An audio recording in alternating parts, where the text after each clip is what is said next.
Netanyahu's biggest rival, according to the polls, Benny Gantz. Right now, Benny Gantz, a man who has said very little, finally giving a first interview where he gives at least a concrete position on something regarding the settlement movement, regarding Gaza.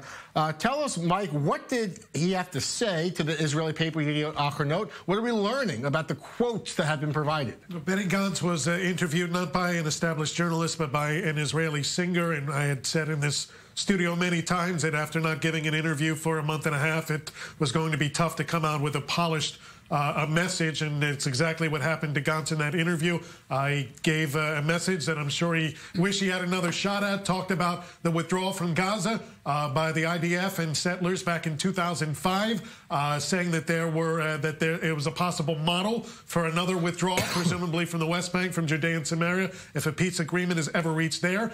He complimented the IDF on the procedures and the mechanisms that were utilized in that particular withdrawal, though it was a very violent withdrawal for the settlers that did not want to leave, and I'm sure former residents of Gush Katif and the Gaza envelope weren't happy. He did, after being attacked by the right wing for those comments, he did come back later, try to clarify that in fact he was not praising the policy per se, but the implementation of it, the model, saying that it didn't divide the country, and so it was a model that could be followed, but the damage is done. Indicating that despite tough policy agreements, his thoughts, at least with the Gaza disengagement, that despite controversial positions, it can be done and used elsewhere for Israeli security. I want to point out something else. Benny Gantz said that he pointed out, don't attack me for this. It was the Likud party that was in power when this happened. That it was a Likud. Know, it's so manipulative because he knows that Ariel Sharon was the leader of Likud.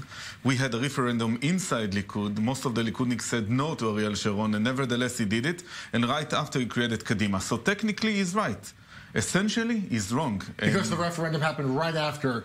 No, right before the But the Prime Minister, Benjamin Netanyahu, famously himself supported the disengagement. The vote speaks. It's too complex because in the end, he was against all the process.